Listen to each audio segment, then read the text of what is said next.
Hi everyone, welcome to the first Board of London Hangout. Here with David and Miles from Chaos Publishing, who have had an eventful couple of days. You've launched your second game today, not today, sorry, yesterday, which was called Brave the Elements. Can you just tell us a bit? How's it gone? That you launched a Kickstarter, went live yesterday, and I'm sure it's been busy.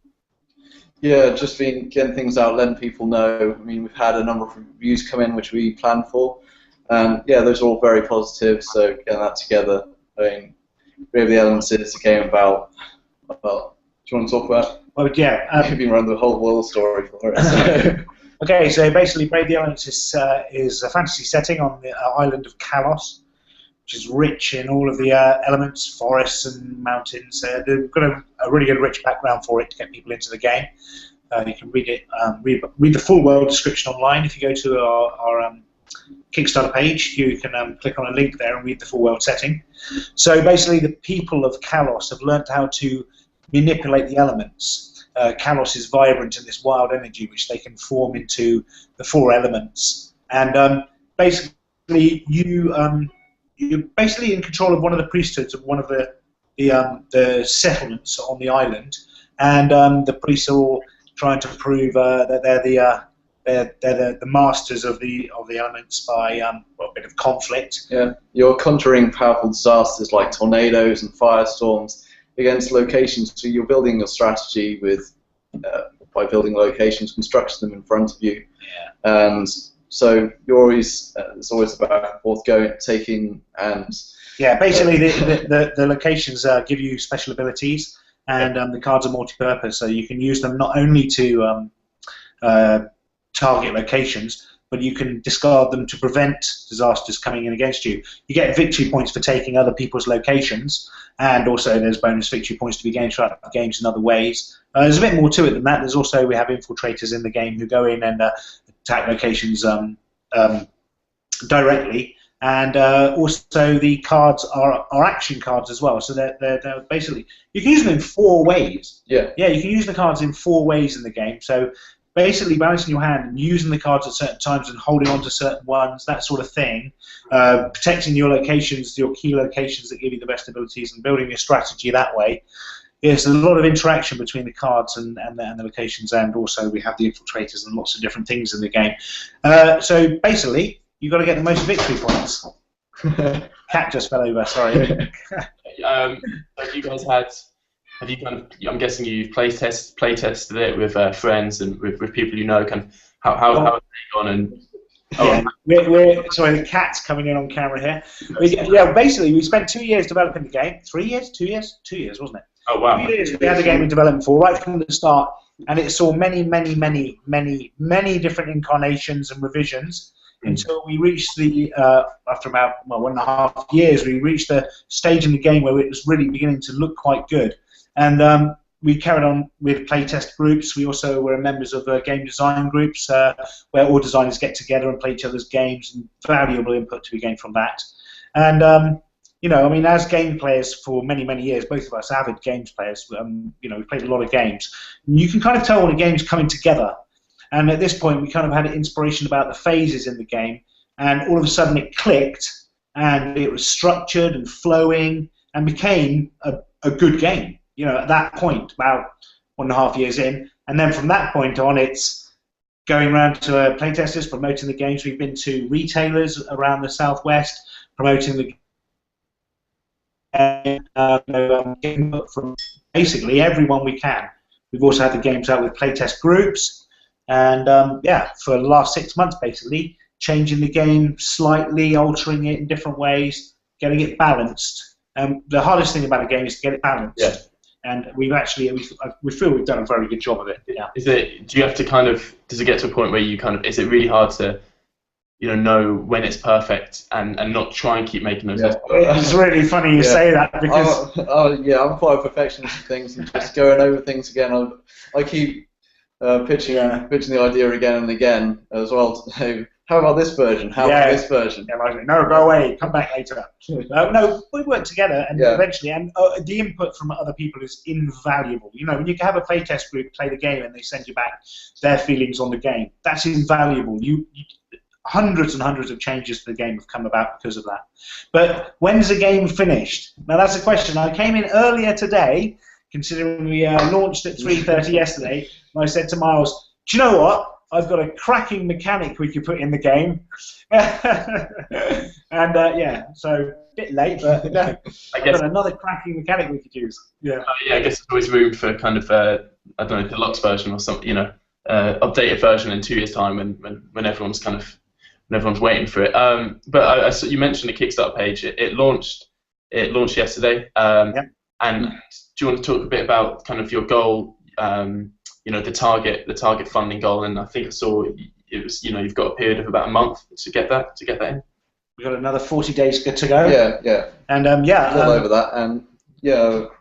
We've got a breakdown of the cost of what it's going to go to and what our target is to each manufacturing and freight and the rest of the art, which is fantastic. Jordan is doing an amazing job on the art, so we want to get him on board as soon as possible. So we're looking at funding at 13,500.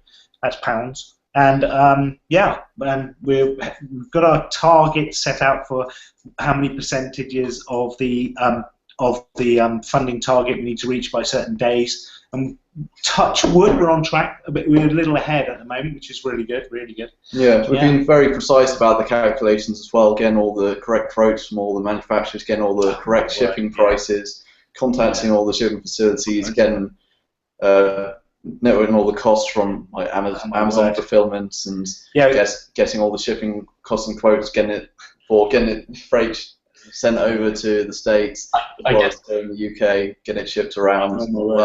The logistics are incredible. They really are.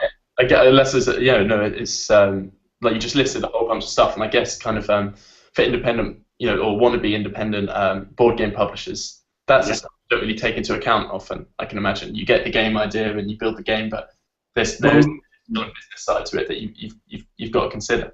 Yeah, once you've got the game finished and balanced, and once you've got a good game, that's the easy bit. That takes 2 years, but that's the easy bit. The logistics, we've drawn a lot. You have to go. You were talking earlier about one of your questions we were having a look at was what did you do before the launch? Yeah. And so Miles was, when I asked him, he was really good. You said about the sites reading up. Oh my word, so much reading. So Jamie Stonemeyer Games, Jamie Stegmaier. Yeah, Jamie Stegmaier from Stonemeyer Games, James Math, Minion Games. They both write some great blogs, and Richard Bliss from the Funding the Dream podcast as well. He does Richard does a co-host show with Aldo Giapsi, Aldo runs Impressions, which he sends out all the copies, he handles the distribution for us. Yeah. And so they do a vidcast, and you can find that on YouTube by putting in Impressions vidcast. They're absolutely fantastic, funny, and really informative. The Impressions vidcasts are essential. Stonemeyer Games lessons, Kickstarter lessons. Yeah, Kickstarter lessons are invaluable. Yeah. Okay. Yeah, there's such a great wealth of resources out there, and people are so willing to help as well on Facebook groups, like the Kickstarter Best Practices and Lessons Learned. That's one of the groups, as well as Kickstarter Games, and just various others. There's hours and hours and hours. So much out there. Yeah, and it's essential. It's absolutely essential. Yeah. And did you guys yourselves have you learned kind of from prior experiences, and how the first launch went? And are you doing things differently this time? This time the fulfillment last time. I mean, the things you don't know when you go into it. We launched on a crowdfunding platform, and then it comes to the logistics of delivery and terms like freight on board and these sort of things. They can. These are the things, the pitfalls that. Customs and who's handling the customs, the getting the actual games into the country. Is that with the freight handling company, or is that going to be with your own company? Are you going to arrange that? That sort of things. And again, the Stonemeyer Games blog site fulfillment lessons are essential on that. We've drawn a lot from them this time. We're going to be using DeMarco Freight Company this time, and we're going to use Amazon. And obviously, our Impressions is going to receive our games in America. We're going to freight within America to Canada using hopefully UPS. That was an amazing find. To looking at maybe $500, having to set up either a company or find someone to receive the games for us, and then just checked out UPS as a matter of course. Yeah, and it came back like ridiculously cheap, a third of the cost, and UPS are good. They're good. So for within the domestic delivery, I think we're going to have a look at using them. So yeah, these things you don't know. If we'd have known this stuff the first time around, oh my word. Yeah, we incurred a lot of costs because of the things we didn't know. It's also getting connections, know as many people as you can, and network. I mean, that's vitally important as well, especially in any industry really. Board games is such a social one. And Aldo and Jamie and James, these people, you can talk to them. You can, they will get back to you. They're lovely, lovely people and willing to help. And if you have questions, you can just look it up. Yeah. You can ask them, and they'll get back to you. They're really helpful people. We also get messages from people who say, look, I've seen your Kickstarter launch. We've had a couple already, and beforehand, if you want to, I've done this before. This is the things you might want to check out. But brilliant. The community is fantastic, and it's all out there. It's all out there for you to look up. It's cool, you guys. A lot of what you've mentioned is how the board game community, and I'm just wondering if I could ask you a bit about the UK board game scene and kind of how I feel like as well with the UK Games Network. So yes, fantastic. Yeah, you're kind of supporting each other. And I noticed a lot of kind of independent games publishers are kind of they're working together, even though technically they're in competition. There's a lot of support between them. Did you find that? No, it's incredible. We were at Essen the year before when we launched Medieval Mastery. A lot of help from the UK community there. Yeah. In particular, a couple of the companies were fantastic for us. Friends we'd made through designer groups, the designer group, one in particular. And lovely, lovely people, and just so willing to have a look at your games and give you advice and help you with advice about how to arrange shipping and stuff like this. It's really good to engage with the community, and you wouldn't be able to do it. You wouldn't be able to do it sitting at home. You wouldn't be able to do it. Yeah. You can imagine that you know it all, but you won't. And it's really important that you read and engage with the community. It's such a difference between being a game designer and being a games publisher. Being a games publisher, it's all about running a company. And if you want to be a game designer, then that's all about designing games. Be a games designer. Be a games designer. And go to a publishing house. You guys at Chaos, you're a little bit of both. Do you kind of both occupy the different roles, and then is that fair to say, or do you kind of do the two of you both do design? We split it. Miles does everything. No. I'd take on the task of let's talk particularly about Brave the Elements, because the run up to Brave the Elements, we literally do separate jobs. Miles is fantastic at graphic design. I'm really lucky to have him as a graphic designer. He's absolutely fantastic. Obviously, the art's being produced by other artists. Last time we had Miguel, but this time we've got Jordan Grimmer. He's fantastic, Jordan. So Miles does all the layout for the printing, for the manufacturing process, the design of the graphics on the cards. That's all Miles, yeah. Also, Miles does the social networking, blogging, messaging. He's the games designer. People want to talk to him, and I'm okay with that. I do some. I write. Yeah. And write. And check up all the logistics. I did the logistics this time as well. You did a lot of that last time. Yeah, but this time I did contacted Mark and contacting 4PX from World War. Yeah, cool. All of that sort of. So we do different things, and of course if Miles needs me to do something, then it just gives me a call, and I call him, and if I ring him and say I don't know how to do this, can you do it? That's fantastic. So the Miles designs the games. We get them to work together, and basically. Yeah, and as well, we'd be shifting to more of as a publisher and looking at other ideas. We're always open to taking other people's ideas in. Yeah, something we've been discussing that. We've had a few games designers send their games designs our way and say, hey, listen, I'm looking for a publisher. Obviously, we started with the intention of just doing our own games, you know, like in-house publishing, not taking other people's games, getting ours to market. We've done it twice now, but there are some fabulous games out there. And as a games designer, to do this is a real dedication. You know, yesterday on the Kickstarter, we were up pretty much all night, and sorry, phone's giving us jib now. And yeah, so you know, as a games designers out there, I with all the best will in the world, it's a very hard thing to do to set up a company. And you know, I do the accounts as well, so we have to worry about that sort of thing. Unless, because a small publishing house like ours, we can't really afford to get an accountant to do our accounts. Luckily, I've done that kind of thing before, so that's something we can do. But they're very difficult to do and very difficult to do correctly. You know, we get them registered. Touch wood, we're not VAT registered yet, but maybe by the end of the campaign we might have to be, which is another thing that we'll have to do VAT returns. And oh my word! Well, it always depends on how everything sets up. I mean, oh, flipping it. Really so sorry. We said about the beginning, it's been a busy few days for you guys, so I expect that. Okay, so just to kind of round things off, I've got a couple of general questions. One's come in on Twitter for you guys, and that's just, it's quite simple. It's what is your favourite board game? And you're not allowed to say your own. So yeah, what's your favourite board game in the world? Oh my word! Oh my goodness gracious! Oh my word! What's my favourite? You're going to say the one that you never play, never have a chance to. That's an impossible question to answer. There's so many good games out there at the moment. The gaming industry has exploded in the last few years, and we've got fantastic games coming out. There are so many games I would like to play, and it's just I haven't had the chance to yet. I think my favourite game is Twilight Imperium. Okay. And I've managed to get, since I bought it maybe a year ago or a year and a half ago, I've managed to play it twice.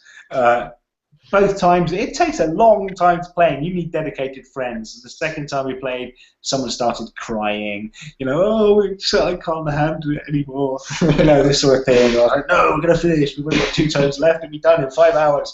It's a fantastic game. I love it to bits. But at the moment, I think my favourite game, that isn't our own, obviously, is I think I love Euphoria at the moment. I do. It's fantastic. Yeah, really good. Yeah, and yours? Hey, that's my fish. No, not really. Hey, that's my fish. It's a good game. It's a great game. Well, that's not my favourite. It's hard to say. Dixit. No. Oh, Dixit. Yeah, you love all Dixit. great. Yeah, it's a good game. Big fan of Dixit over here, so yeah. Yeah, you are. Yeah. I don't know how to play Dixit. I can't work it out. It's beyond me. It really is. I come last every time. I don't know what's happening. It's so strange. How about maybe first board game you kind of fell in love with, maybe as a kid? You know, nothing too. That's easy. That's so easy. Talisman. Talisman started me off at about 9 years old, so that makes me about 50 or something, 60. And yeah, Talisman. We played it. My cousin got a copy of Talisman, and that was it. We played it for weeks and weeks and weeks, years in front of Talisman. It was fantastic, and that was, for me, that hooked me on board games. And from there, I went through a lot of the Games Workshop stuff and role-playing games. Then for me, into RPG. Yeah. How about you, Mark? Yeah. For me, I didn't get hooked on Talisman so much. What's your first big favourite? Yeah, I mean, throughout the whole time, it's all been focused on like trading card games before. Yeah. Really. So, I mean, I just grew up it started off Pokemon and Digimon, Soul Calibur, Yu-Gi-Oh, and Magic. Going through all that. I mean, all of the usual games before through the childhood, Monopoly in childhood, and all of the classic games. I mean, I can't actually remember which the first board game I actually played. Might have the first board game. The first. I can't actually put my finger. Well, you were young. It would have been well, that was not. Could have been Carcassonne. Carcassonne, maybe. Carcassonne could have been that. That's another one I can't work out.